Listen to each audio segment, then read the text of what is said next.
We are creatures of desire. What we most desire is meaning. What makes us suffer most is a lack of meaning. The Meaningful Life with Andrew G. Marshall. Marital therapist, author, and communications trainer Andrew G. Marshall invites guests from all walks of life to discuss what makes life meaningful. Hello, I'm Andrew G. Marshall, and welcome to The Meaningful Life. When I ask my witnesses about what makes their life meaningful, the most common answer is relationships and love, and that goes hand in hand with good sex. However, it's easy to think more of something good is better still, and why not a little bit more? Somewhere along the line, this tips into destructive behaviour which can destroy your relationship, and worse still, lead to addiction. My witness today is the psychotherapist Silva Neves, who specialises in sexology, relationships and trauma. He's the course director of the Contemporary Institute of Clinical Sexology and the author of a new book called Compulsive Sexual Behaviour, a psychosexual treatment guide for clinicians. I've been a relationship therapist for 35 years, and I've seen a lot of changes in how my profession deals with sexual issues, mostly for the better. However, about 15 years ago, I started to get invitations to training courses and conferences about sex addiction. I thought, could it help some of my clients whose sex life has become chaotic or was making them miserable? Before too long, I had men turning up in my practice who had diagnosed themselves or their wife thought they might be a sex addict, especially after the discovery of an affair. Sometimes these men, and also sometimes women, would ask if they were addicted to pornography too, and maybe they could be love addicts instead. I had two questions that have been churning around in the background of my mind for a long, long time. First of all, can you be addicted to sex, love, or pornography in the same way that you can to alcohol or drugs? Secondly, is it a helpful diagnosis for my clients? That's why I'm delighted to have Silva Neves as my witness to help me think through these questions. If you're concerned about your own sexual behaviour or the behaviour of someone you love, I hope you'll come away with a greater knowledge and some ideas to ease the pain and to move forward. Now, thank you very much for this book, which I've been thinking about a lot over the last few days. And I think it's really important we start off with this sort of kind of idea. You make a difference between addiction and compulsivity. Can you sort of walk us through what you mean by those two words and why it's important to understand the differences of them? Sure. Sex addiction is the term that's been going around for decades now, since the 80s, particularly when it's really kind of took off as a conceptualization. And it's easy to think that sexual behaviors can be an addiction because on the surface, the behaviors that we observe are really kind of similar to other addictions that we see. You know, people doing things in secret, doing things repetitively, and it causes issues, a lot of issues, especially in relationships. And the behaviour gets sort of cumulatively worse and worse in the same way that with drink and drugs, it gets worse and worse. Well, sometimes, but not actually always. So that's actually one of the differences between addiction and compulsivity, if you will, is that sometimes the behaviors are kind of the same, repetitive, but they don't always escalate to getting worse and worse. So that's something definitely that we can discuss, because for some people, they do say it gets worse and worse. And in fact, the difference between the two is that with addiction, so with drugs and alcohol, the known addiction, it is something to do with tolerance. And that means that the brain gets impaired because it's an outside substance that gets into the brain. And so the brain has to readjust itself to not be overwhelmed. So it means that then it becomes tolerant. And as it becomes tolerant, the person needs more of that same substance to achieve the same high. And that's why in alcohol and drugs, the amount of substance escalates. But with people with compulsive sexual behaviors, often they do repetitive behaviors, but they do the same things. Most of the people, they actually do the same things, which is basically, if it's pornography, it's pornography. If it's having sex with other people, it's having sex with other people. If it's a bit of both, it's a bit of both. Some people, it's cyber sex, whatever. Sometimes, though, some people say that because of the shame that they feel after a sexual behavior, or because of returning home and feeling guilty about what they've done, if they have a partner and they have basically cheated on their partner, then that guilt and that shame can increase the disturbance. And which means that then the way that they relieve that disturbance is by going back on doing a little bit more pornography or doing a little bit more chat rooms or whatever. And then they experience this as an escalation, as doing more and more and more. But it's not actually about tolerance. It's more about soothing, which is quite different. What do we mean exactly by compulsivity?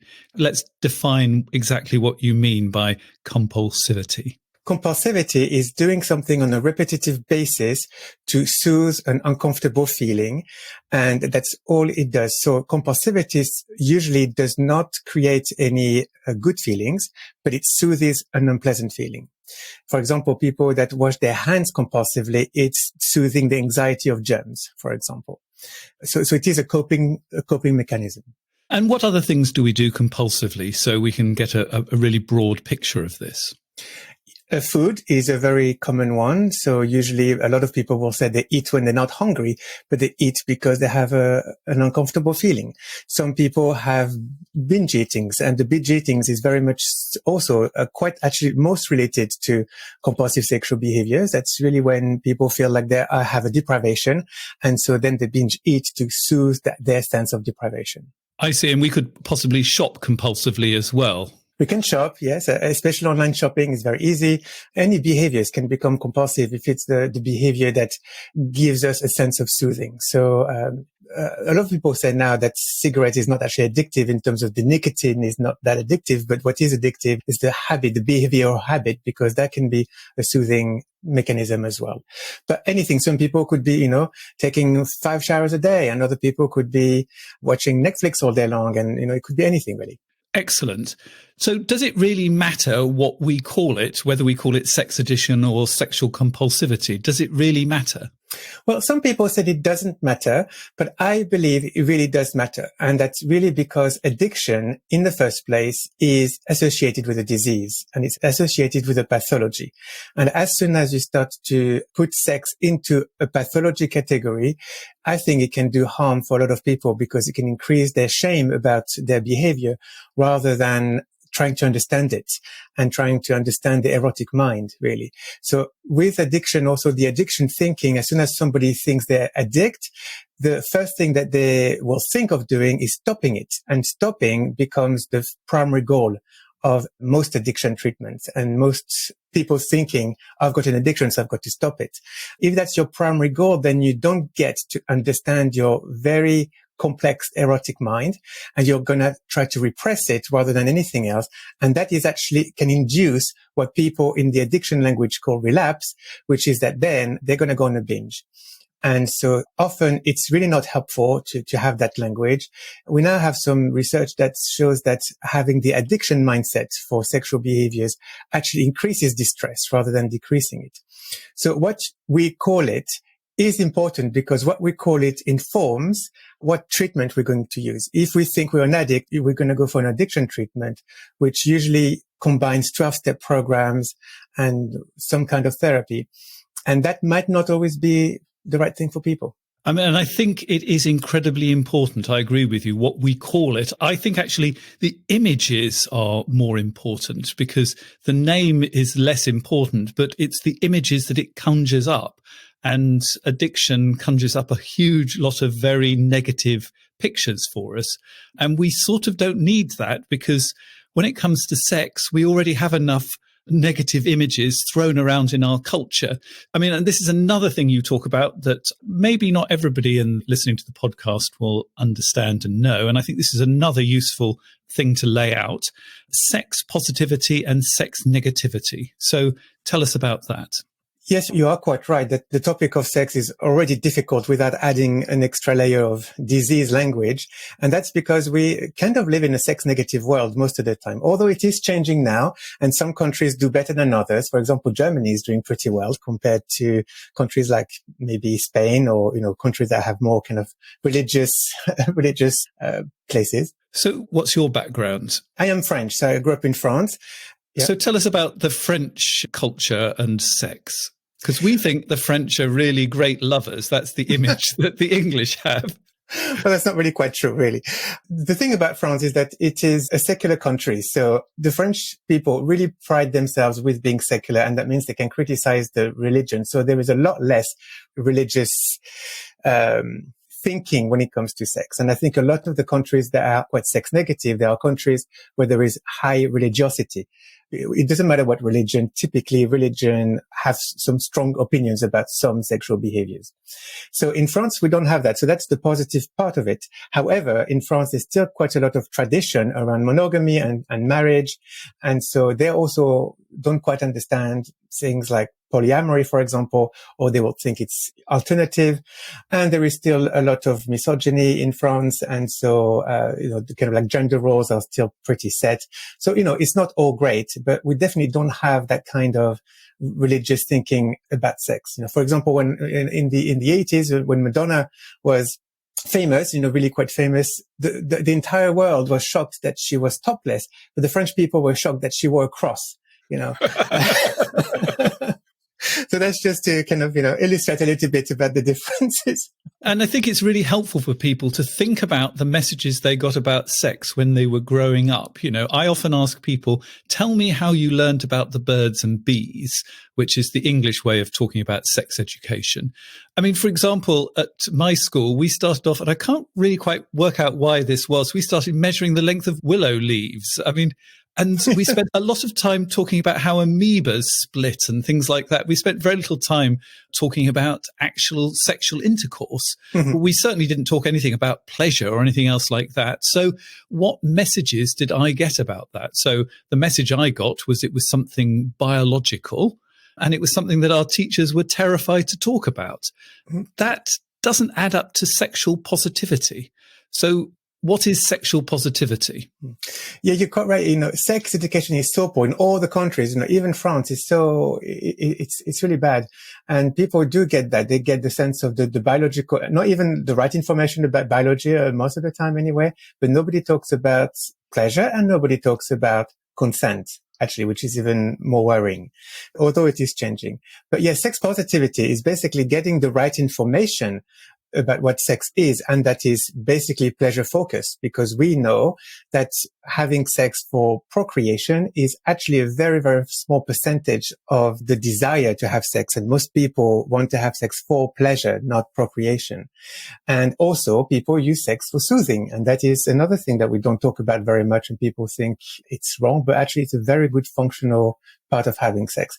But sex positivity goes bigger than that. It's also about opening your mind that whatever turns you on may be a turn off for somebody else, and vice versa. And that is very important, because a lot of the time people, if they hear of somebody else's turn on that is completely alien to them, or that is even repulsive to them, the first thing that they would do is judge this other person for having that particular turn on, or make it a problem when it's not a problem.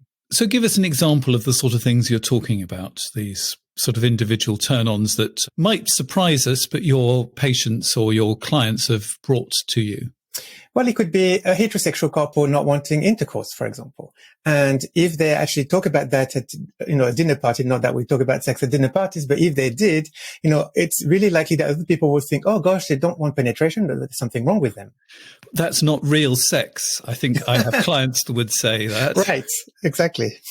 Exactly. And that's something, kind of really quite basic, really. But even like that kind of basic stuff, people would judge. And then, of course, we've got the bigger stuff, like somebody that might say, I'm turned on by using food when I have sex, like putting, having my body with... Smearing it over each other. Right, exactly, yes. And that might also, some people might think, oh, that's really weird. What happened in their childhood that they need to do that? So that's really still the kind of judgment that a lot of people get now. And that's very sex negative. So what you're saying is the great problem of one sex negativity and actually saying that something is an addiction and shutting it down is we sort of don't actually discover what somebody's sexual palette is. And it's really important to understand your sexual palette is one of your central theories, really. Tell me about that. Yeah, I think so, because, if you don't know your sexual palate, your erotic palate, then you just don't know what's right and what's wrong for you.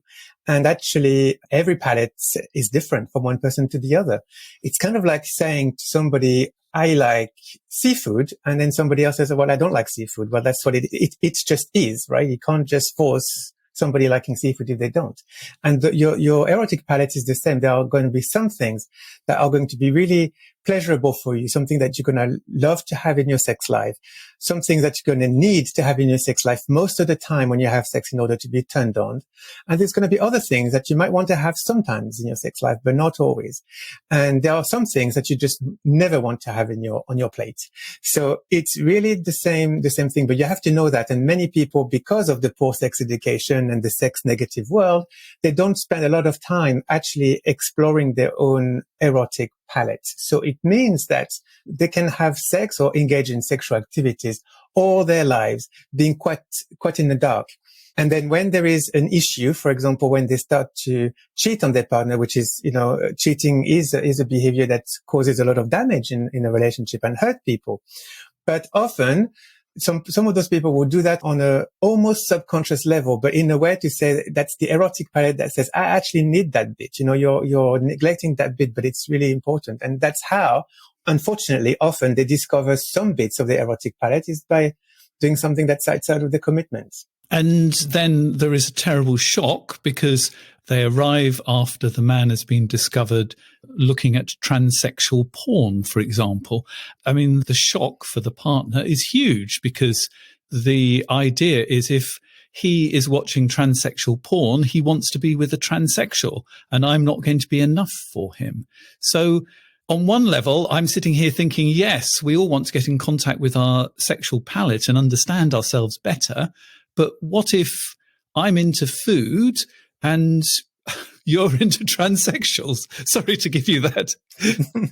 But yeah. It just was in my mind at the moment. So this is all entirely fictional here at the moment. So, yes. If we were in a relationship together and you might not particularly like food and I'm not a transsexual. So, what do we do if we discover something like that about our erotic templates? Well, absolutely. That's a great question. And actually, watching transsexual porn is very, very common. In fact, the thing is that to know that is fine because your erotic palette and my erotic palette is quite wide. It's not just one thing.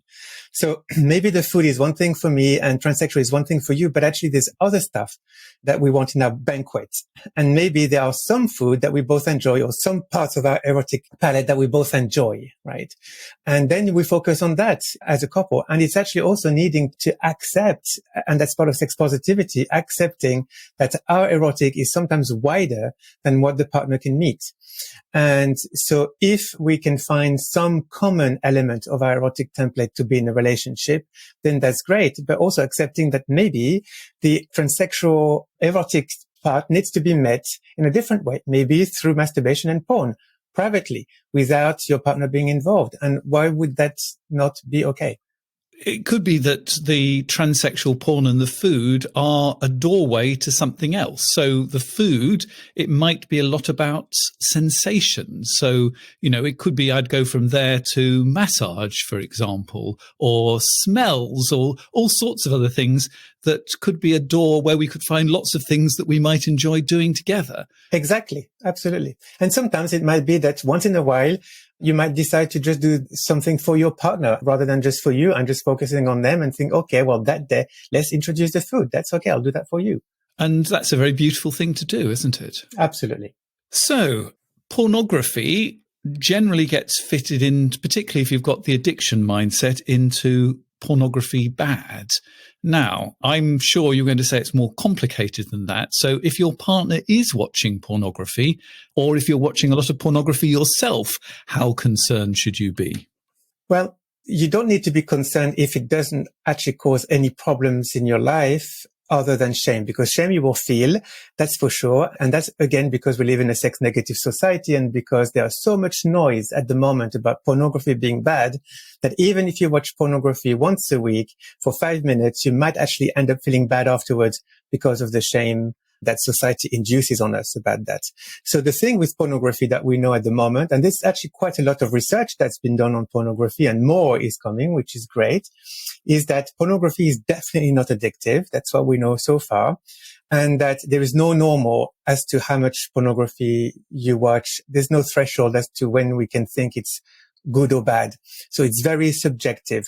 Things that have showed up in research is that most people that feel shame about it and are sex negative about it, they will experience it more as a problem than the people who can accept it as part of their sex life. So that's kind of it where we're at. And that leaves very much a lot of judgment, moral judgment about it and about what you do. But I think pornography is a lot to do with values about misogyny, values about how women are exploited, values about it's wrong to be having solo sex or all that type of stuff. And it makes the partners often really quite insecure about it. That's often the biggest issue with pornography. I mean, I'm sort of really pulled in two directions. On one level, I worry, and I've had clients that worry that sort of big business is trying to show them how they should be sexual. And it sort of pushes their sexuality down particular tram lines rather than the way I was talking about how we were interested in food. And then suddenly we got into smells and touch and taste. And with sort of masturbation without that, your mind floats freely and you sort of discover all sorts of nice things, as opposed to watching often, a penis go into a vagina over and over again.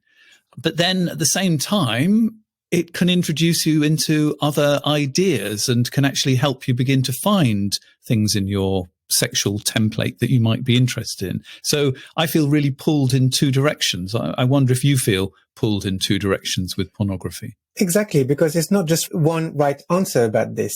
Pornography, a lot of the time, and again, because of poor sex education and the sex negative world, pornography is often the place where people are going to go to for sex education, to think, what do other people do? I want to be a better lover. I don't know. I don't really know what it is. They watch pornography and what they see is all the wrong messages about sex education, because pornography is not sex education. It's entertainment. So you're going to get the big penises that are hard all the time with intercourse that lasts 30 minutes. And a lot of mainstream heterosexual pornography is actually quite a bit misogyny, because it is about the women, being choked or being, and the 0, 0, 0 foreplay. Zero foreplay, no lube. And often if you look at the performers' faces, and especially the women's faces, it's so obvious they don't enjoy it. So, yes. It's not great for sex education. But that's not what pornography was never out there to be sex education. It's entertainment. So the topic we keep on coming round to over and over again is shame. And I'm thinking of two audiences here. I have a lot of therapists who listen to this when they're in training and as part of their personal development. How do they deal with shame in the room for their clients when it comes to sex? And I'm also thinking of people who are on the recovery from infidelity. Say, for example, the partner who has been, and I'm going to use the colloquial term, cheated on. They want their partner to talk about what happened because it's part of their healing process, but their partner doesn't want to talk about it because they're full of shame. So for both therapists and partners of people, how do you talk about this stuff without inducing lots of shame and the partner closed down or angry and everybody feeling worse than they did beforehand? Yes, that's a very good question, because shame is really toxic. It can get really toxic in that area of life. And often shame is the motor, actually, of sexual compulsivity, as well as lots of other, problematic sexual behaviors.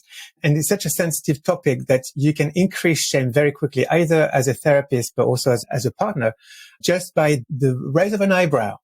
And you can just increase shame. Right. So it's really, because it's that sensitive.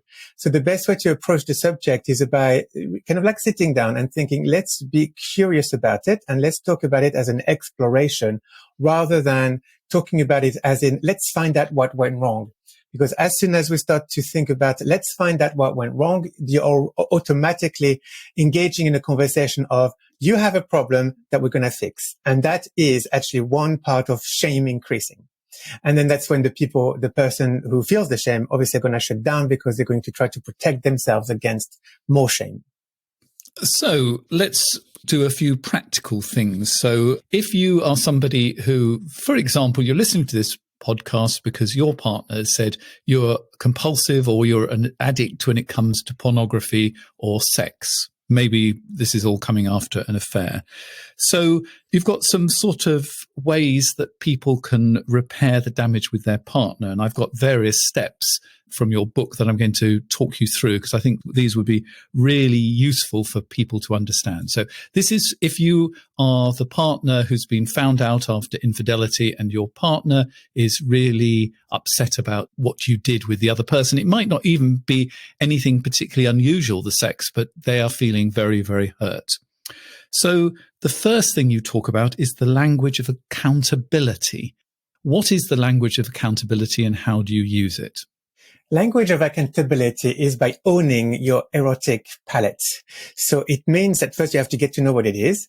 And then once you know what it is, to actually use the word I, right? And to say, I did this against our agreement because of my turn on about this. And I understand that it was against our agreement. And I understand that hurt you very much. And I want to do my best to understand myself better so that I don't do it again. So something like that, basically. So it's very important to use I language. Yes. In fact, if you can, ban yourself from saying the word you. Now, why is it a good idea to ban the word you in this conversation? Because as soon as you say you point a finger at the other person and then you communicate the concept that maybe it's also their fault. So there's a blame element when you say you. And I is really owning it all for yourself because all the behaviors that you do is your choices. So even a sentence, I like the idea erotically of food and you don't, immediately begins to get blame, doesn't it? Right. Yes, because the other person says, oh, maybe I should be liking the food too then. And then there's a blame or there's a pressure for the other person to think, oh gosh, it's my fault that I don't like the food. So the language of accountability, ban when you're talking about sex the word you, if you can. You'd be amazed how you can. I have some clients at the moment who are forever blaming the other person. And we have this rule, they can only use the word I. And then they say, well, what do I say when we're talking about your job and how it causes stress for me? And we decided we were going to use the word our rather than your, because actually both people's work is going to be a problem. So, if you think you can be quite creative and you can express what you need to say, but no you or your, because that's going to make everything worse. Yes, that's right. And in the sex addiction kind of places, people sometimes use the word my addict did this. And I don't think it's very helpful either because it takes away from the person responsibilities as well. And so then the partner hears, oh gosh, that's something that he doesn't have control over. I don't have control over. Nobody has control over. It's dangerous. And so that then increases shame for both of them. So it's really important to really own it because at the end of the day, even if your behaviors are compulsive, you are actually making choices about doing this. We don't do compulsive sexual behaviors without planning it, right? Especially if we did a good job hiding it. So, it is conscious. And because it's conscious, then that means you can definitely own it in your accountable language. Then we have the language of responsibility. So tell me about the language of responsibility. So that is to acknowledge the hurt and the pain that you've done to your partner, and then to explain to your partner explicitly that you are going to do anything that you can do to not hurt again if you want to stay. So the responsibility is to be responsible for the repair of the problems. Again, so you own that the breach was done by you, and then you are going to be the one doing most of the repair. And that's the responsible part of it. And you can't say it too often. I messed up. I did something that was wrong. Even if you say it 30 times a day, that is fine. Don't think your partner's heard it before. They really do need to hear that you take responsibility, because if you don't, in their mind, that is just terrifying. That's right. And it's got to be concrete language as well, not just, oh, I will fix it. That's really too vague. And often partners would have heard it quite a few times before. And that doesn't do enough. It's got to be concrete. And then you have to have behaviors following through, because the behaviors are the bits that the partner is going to want to see and the bits that are going to make the words actually have weight. The next thing is you've got to be proactive with your partner. Tell me about that. So being proactive is again about owning that the breach was done by you, and to being proactive is to not wait for the partner to bring up the conversation if they want to bring up the conversation. So an example, you're watching a movie and suddenly the storyline in the movie is that there is a cheating storyline. You notice your partner feeling uncomfortable and changing their body language. Then you are proactive by starting the conversation about it. I notice you're being uncomfortable watching this because of my breach. Do you want to talk about it? Rather than just waiting for the partner to bring it up. And if you can do that, you will save yourself probably about 10 weeks of therapy, because if your partner feels that you're going to bring it up and it's not going to always be her or him, that will make such a huge difference. I know at the time you're watching the program, you're thinking, oh, F-U-C-K, and this is the last thing you want to talk about. But if you can, you will save yourself a fortune of talking to people like me and Silva. So, I mean, this Absolutely. is almost the best piece of advice you're going to get from this podcast. So hold it tight. Yes. Although actually this next piece is really good as well. So perhaps I'm talking too soon. I think a lot of the time what stops people from being proactive is because they think, oh, we're having a nice moment right now, amongst all the problems. So I don't want to destroy that nice moment by bringing up the uncomfortable thing. But actually it is really repairing to do that. And the uncomfortable stuff is in the room because of the blooming television program. Exactly. Because after infidelity, every single television program, even the news at 10, is all about infidelity. I mean, it's everywhere. So this next one is really important, and this is self-compassion. So tell me about that. Self-compassion is really about retaining that thought that you're not a monster because you cheated or because you breached your relationship. Even if you did it multiple times, there is usually a reason why you did what you did. Okay. Most people that I've seen doing compulsive sexual behaviors, they also say, I love my partner very much. That's not the kind of person I wanted to be for my partner. And so it is not, compulsive sexual behavior is not an absence of love or respect for the partner. It's just something else. But of course it does. The behaviors are disrespectful for the relationship and the partner. So it's really about retaining that bit of, actually, I still have some integrity, even though I've done all that stuff. And it doesn't make me a monster, and it doesn't make me a diseased person or a broken person for the rest of my life. Like, if I really understand what were the underlying disturbances in my life that I've never maybe faced that got me to have this major soothing mechanism of compulsive sexual behavior, then I can give myself the compassion for my life, my childhood, my story. And by being self-compassionate, you're also giving the same for the partner, So if you're in a relationship when you believe that you're not a monster, that's going to be felt in a felt sense in the space in the relationship, and then the partner's going to feel that as well. Because these two things go hand in hand, self-compassion for you and empathy for your partner and their pain. You can actually have both of those things at the same time. It's not either empathy for your partner and I'm a love rat. Mm-hmm. You can actually have compassion for yourself and empathy for your partner. But there's something there that you said that I really want to point up, which is what I think you and I do when we have people who are coming with compulsive sexual behaviors is we're asking ourselves, what is the behavior trying to tell us? The answer is never that you're a monster. What could it be trying to tell us, do you think?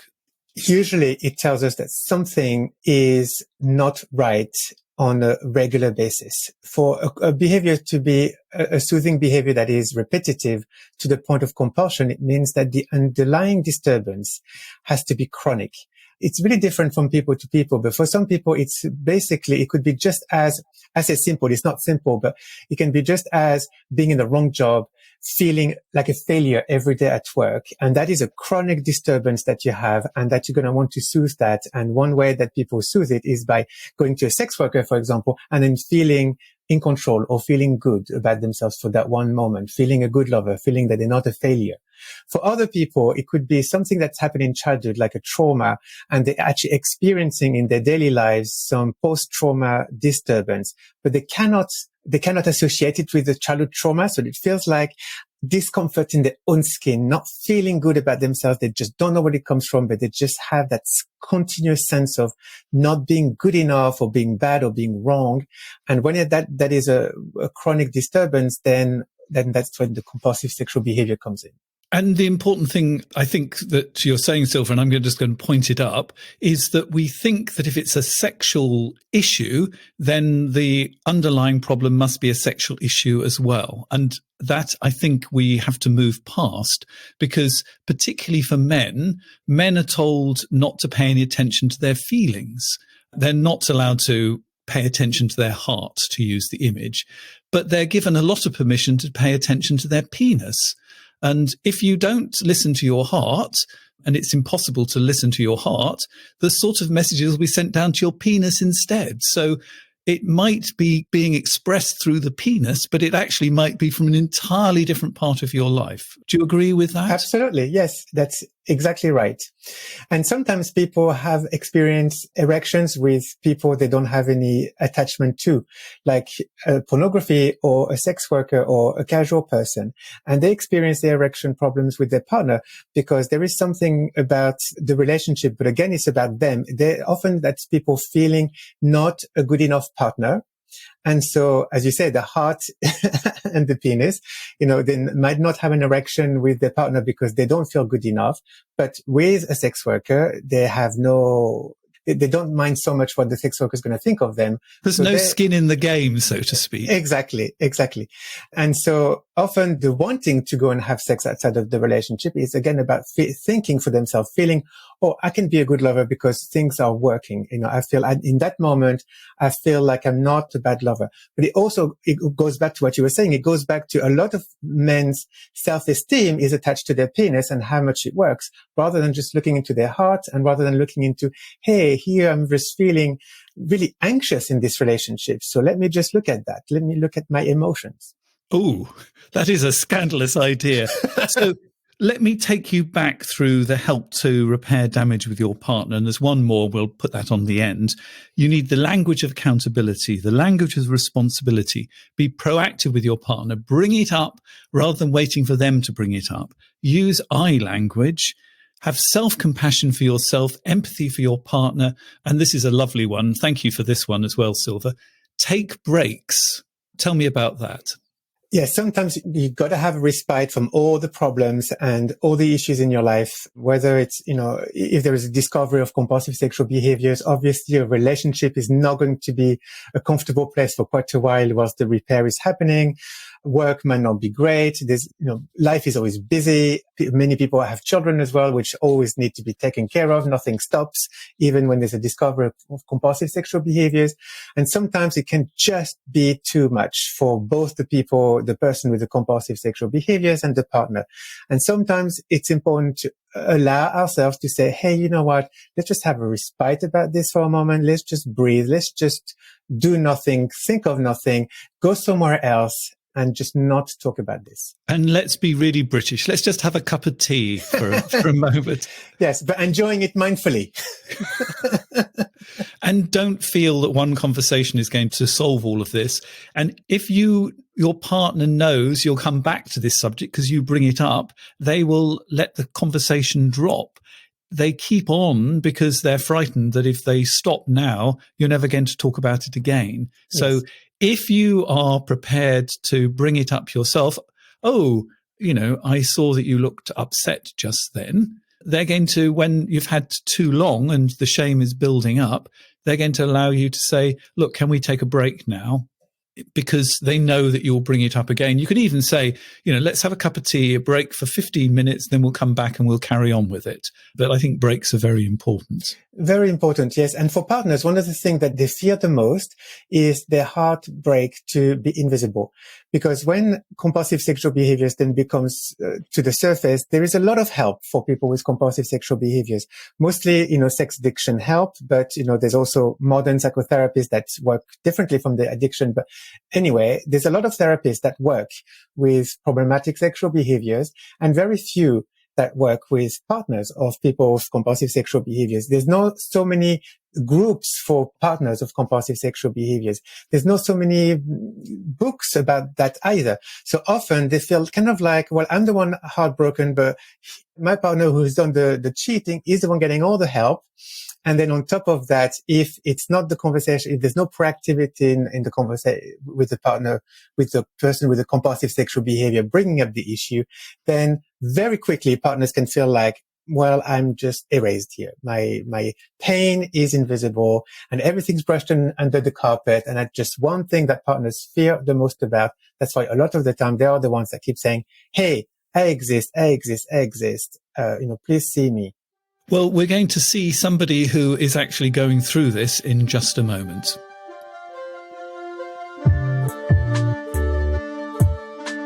The Meaningful Life with Andrew G. Marshall. Please follow us on Twitter, like us on Facebook, and visit our website, andrewgmarshall.com/podcast, where you can join our supporters club and unlock bonus material and other benefits.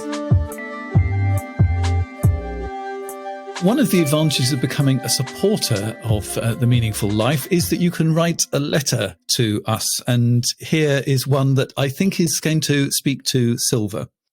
I discovered my husband was cheating. I was suspicious because he was so uninterested in me, only barely interested in the pregnancy I was going through. I put a tracking program on our computer. I discovered a great deal of pornographic use and other women that he was having one-night stands with or several night stands with. I do not believe he's cheating anymore, and he's moved on from pornography again, to the best of my knowledge. He's changed his circle of friends, no longer going out with the boys. We have couple friends, and he's very focused on family and church. But I'm miserable. All day long, I have flashbacks of things I read and pictures of the other woman he cheated with. Things that are both real and what I'm only imagining. I hate myself. I hate how I look. I'm so disgusted with myself, I don't even look in the mirror anymore, except to quickly do what I have to do and be out of there. We've only had sex maybe 3 times in the last year. He is trying, but I'm completely uninterested. I don't want him to see me naked, let alone touch me. During fights or breakups in the past, he said he wasn't attracted to me. We've always had less than a normal sex life, and all that combined with his cheating and porn use with women that look nothing like me has left me feeling so hideous, I don't even want to leave the house if I don't have to. I know I can't go back to believing I had any appeal or value as a woman or sexual partner. It's like going back to believing in Santa Claus once you know the truth. But is there some way you can help me at least get to the stage where I can tolerate filling his sexual needs in some way? I mean, the first thing I want to do is offer a great big virtual hug because, I mean, what a horrible place to be, feeling hideous. Yes. So, Silva, we say that there's not enough help for partners of people going through these kind of things. So let's offer some help to her. Yes. First, I'd like to really look at the symptoms that she's describing about the flashes of those pictures that she's seen and the thing that she saw. And that's really common to a lot of partners that, unfortunately, especially with devices now, people see too much of what their partner's been up to. And then that can actually have a traumatizing effect. And when people describe flashes coming back up, it's actually can be a post-trauma symptom. Betrayal can really be, not for everybody, but it can really be experienced as a trauma that we call a relational trauma. And then, of course, the body image issues are also very common for partners who have discovered their partners with compulsive sexual behavior. Sometimes the body issues, especially for women, can be pre-existing as well, because, again, our society is putting so much shame on women's bodies. Oh. But on top of that, the discovery of such betrayal can really make it worse. Yes. And so those things that this person is experiencing are unfortunately really, really common. And that is indicative of this person being traumatized by what she saw and what she thinks of her husband now. Now, we don't know in this letter how long ago the discovery was made. If the discovery was early, as in the last 6 months, then those symptoms are kind of, normal in inverted comma, right? I would say normal without the inverted commas, to yes. be perfectly honest. Right. Yes. I've yet to meet somebody who doesn't have them. Yes, exactly. But of course, if those symptoms are that intense after a year, 2 years, 3 years, then something can be done about this. And that would be something to do with therapy that's focused on reducing the trauma effect of it, if possible. But as we've talked about earlier, it can also be something about self-compassion that's really important to put in, that whatever the partner has done, it's not actually a reflection of who they are and their worth. And often this is what it does, those kind of betrayal, the discovery of this betrayal can really trample on people's self-worth. And that's one of the terrible things about it too. But the person in the letter also mentioned church. And I think that might be also an important clue as to how much she was hurt, because for some, betrayal actually attack people's values, really important values. And if people's values about, religious values or maybe family values or marriage values are really, really, really super strong and super important to them, when there is that kind of betrayal, it really breaches to the core those kind of values. And it actually breaches the core of a person. And then that's when you can start to think that perhaps those kind of betrayals are very hard to repair. I mean, the thing that I really took away from the letter is that final thing. How can I at least get to the stage where I can tolerate filling his sexual needs in some way? And the question I immediately thought is, what are your sexual needs? Exactly. Reading the letter as it is, my recommendation would be don't try to fill his sexual needs, because there's just too much hurt and too much trauma right now. And I'm begging you not to do that, because you're just going to make the trauma worse if you sort of force yourself to have sex with him just to keep him happy. I mean, that's going to make you feel even worse. So please don't do that. That's right. Some people think for whatever reason, whether it's a value reason, a religious reason, a society reason, that divorce is off the card. Divorce is just not going to be an option for them. Or people with children, also they find it very difficult to think of separation and think of divorce. But, it's important sometimes, if the betrayal has really breached your core, and that could be beyond repair, sometimes separation is the best thing to think about. But also, I do understand that for some people, it's off the table for now. However, it does not mean that she needs to put pressure on herself to fulfill his sexual needs. I think it's best to maybe have an agreement to have sex off the table for some time, and for her to get some room for her to actually heal her own trauma, because the kind of trauma that she describes are of sexual nature too.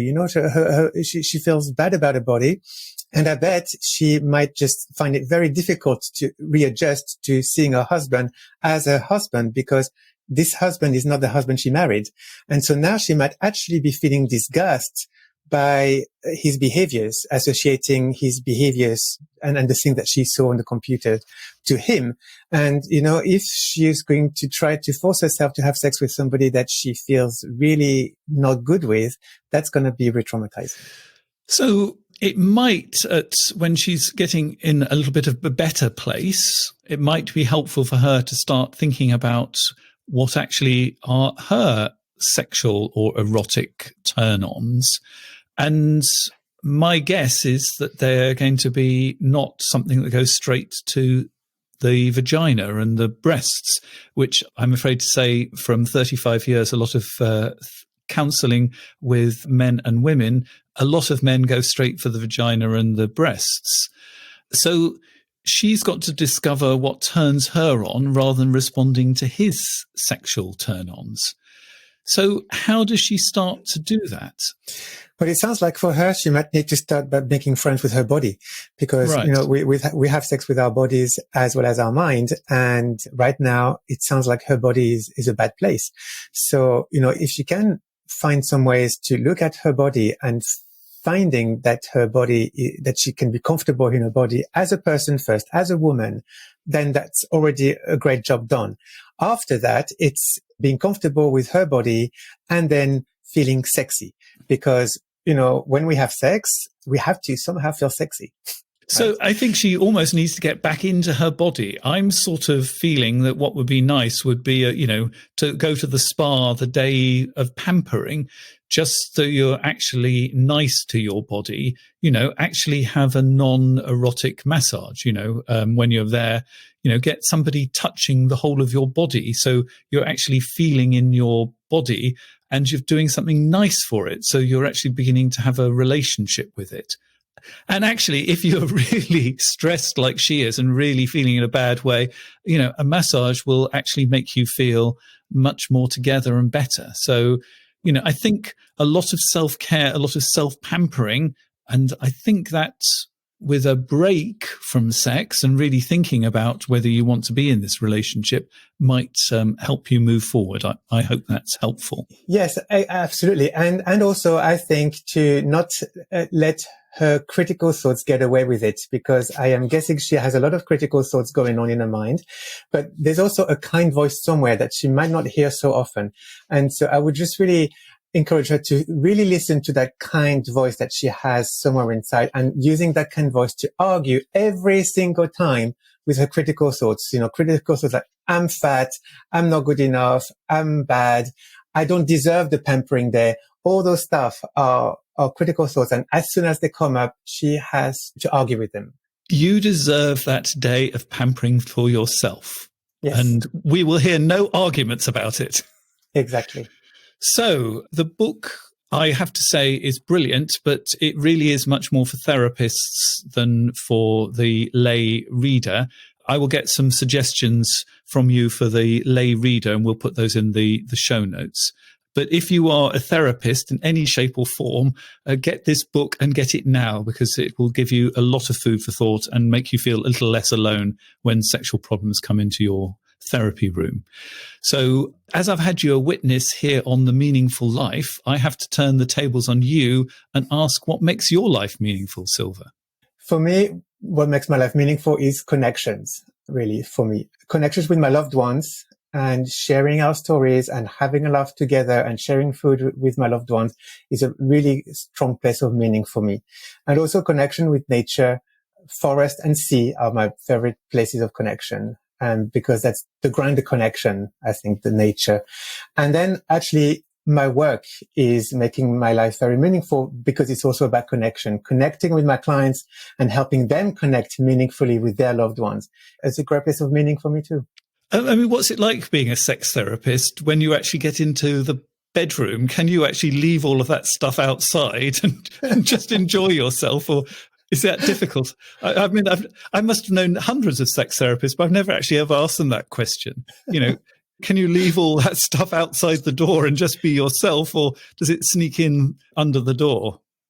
Yeah, well, it requires a certain amount of switching off as well. That's for sure, right? And to be back in the moment, we also have to be mindful of that. But I think having all the appropriate sex positive knowledge really does help with sex life. At the same time, it doesn't mean that we have better sex life than other people. It's just that maybe we know what to do better.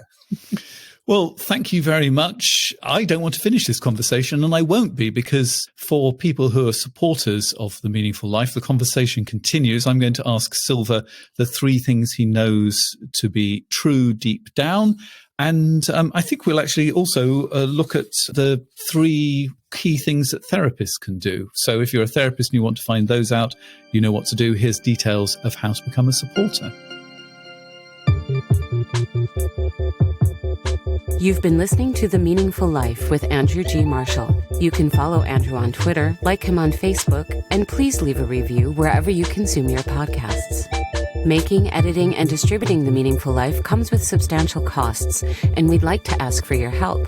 Visit our website, andrewgmarshall.com/podcast, where you can join our supporters club and unlock bonus material for every program, send in a letter to be discussed by Andrew and his guests, and join a community of other people seeking to make their life meaningful. At the gold level, you get even more benefits. Production of The Meaningful Life with Andrew G. Marshall is by Michael Dooney. Social media by Madeleine Healy. Sound engineering and theme tune by Sebastian de la Luz Mendoza. And I'm Susie Colick. Please tell your friends and spread the word. Thank you.